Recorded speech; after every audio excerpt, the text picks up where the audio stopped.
Hello again, YouTube. It's another garden video. As you can see, yes, we've got some fencing. We decided to go with the 4-foot fencing, 5-foot poles to go around it. This is only 200 feet. I need 260 feet of these particular fencing.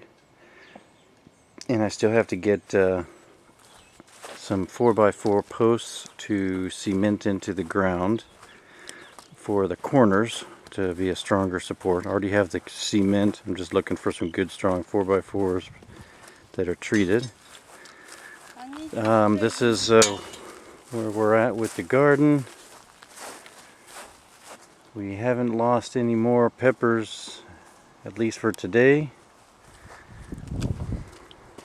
We have, of course, started getting our onions are popping up left and right here. So we've got onions that apparently grow really quick, because these weren't all like this yesterday. Looks like we're pushing at about 75% on the onions right now. We'll have to wait a couple more days and make sure that I loosen up the gravel or the dirt on top of some of these, just to make sure it can push through really good and that we're not missing any. Because I've heard that if you bury them and then you kind of compact the dirt too hard, it could actually turn them, the bulbs, from the way you originally set them in there. It could cause them to kind of try to grow sideways.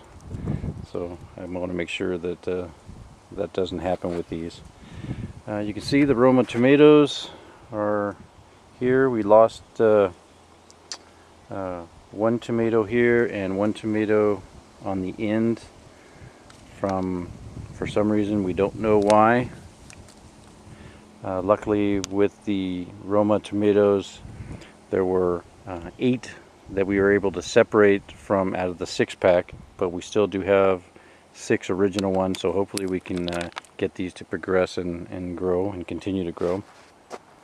We have some cherry tomatoes. We have not seen them popping out yet, but those are going to be the first 4. And then we've got cucumbers growing, bell peppers, red and yellow. And then we've got green bell peppers. They all looking really nice. Past our onions here, we've got our hot peppers. We've got these last 2 back here are some really nice ghost peppers. And then we've got our Anaheim chili one here. Hoping these come out. Still don't plan on eating these, but we'll see. We may try something. But next thing is we have to clear along the fence line, get all the weeds out of the block wall, take down this fencing, dig post holes in the corners so that we can put in some 4x4 blocking, or 4x4 posts to anchor in the fence really good. We were originally going to have the fence line come just around all of the brick area, but since we went out farther with the garden this year, we're going to take the fence all the way out and go in between where our fig trees are and this open area here, which we're going to put all of our vining types of plants, watermelons, honeydew melons, any kind of melons you can think of. If you're a guy like me, you do happen to like the melons, so it's all good. Peach tree coming right along. Grape is looking good. We opted not to go with any new grapes right now. We put corn along this edge since we're going to have a fence back along here, and I'm going to put feeder corn in this grass area back here. It'll help to draw the deer in for later activities. And you know, if they don't eat it, we get to eat some corn. But we got 6 little plants there underneath the cage with our grape plant. Raspberry. I don't know if they're going to survive. I believe that when we planted them, they had leaves on them. My wife says they didn't, but I thought they did. This is another fig tree over here. It don't look like it's going to make it. Don't know why. The other fig trees look fine. Blueberry, and baby blueberry. They all look fine and happy. This little tree over here is a date tree that we brought with us when we moved out here from California. This is growing really nice. We have to strap it up so that the wind doesn't take it over. If anybody's never seen a date tree, this thing has the most unusual leafing, branching spikies on it.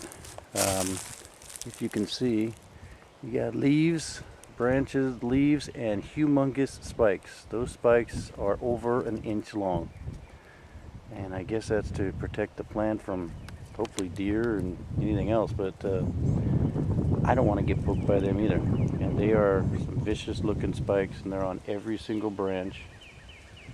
Really mean looking. So don't come stealing no dates from us. We also did, as I covered in the last video, we have our regular purple potatoes, purple on the outside, white on the inside. And then we have our purple sweet potatoes, which seem to be progressing okay. Got a little bit of wilted leaves today. Yesterday and today was a little bit warm, so we'll have to wait and see. And this is a new thing for us this year. We've got artichokes, and they seem to be growing okay. I don't know if my wife started these from seeds or from baby plants. I think it was from seeds this year. So hopefully these are actually going to produce some artichokes. I'm not a big artichoke fan either, but sometimes you can cook them, make them nice and soft, and they taste pretty good. So we'll see how that turns out. Still have our area here, waiting on the tomatillos. I just have to walk over to my brother Pirate's house and get them.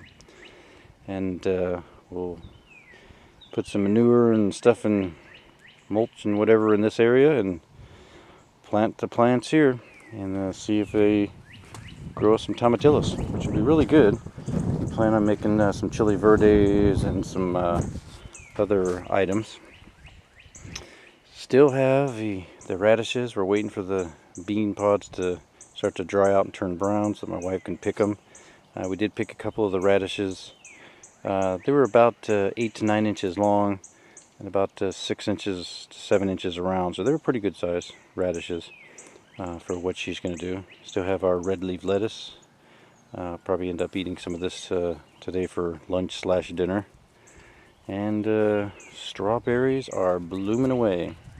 We've been giving them a lot of water because they've been giving us a lot of strawberries, so we want that to continue right now. We really haven't been having too much rain out here lately. Maybe once a week right now. Unfortunately, when it does the once a week, it does pretty much flood the yard and it waters everything really good. We're expecting some in another 2 days, so we'll probably water all the stuff again tonight, and then we'll hold off and wait and see what's going to happen for the next couple days. And there's our fig trees. All 3 of them seem to be doing fine, as well as my wife's other weird stuff in the corner there. So hopefully next time we do a garden update, we'll have a couple more plants in, and we'll have the fencing up. But that's our garden. Talk to you later.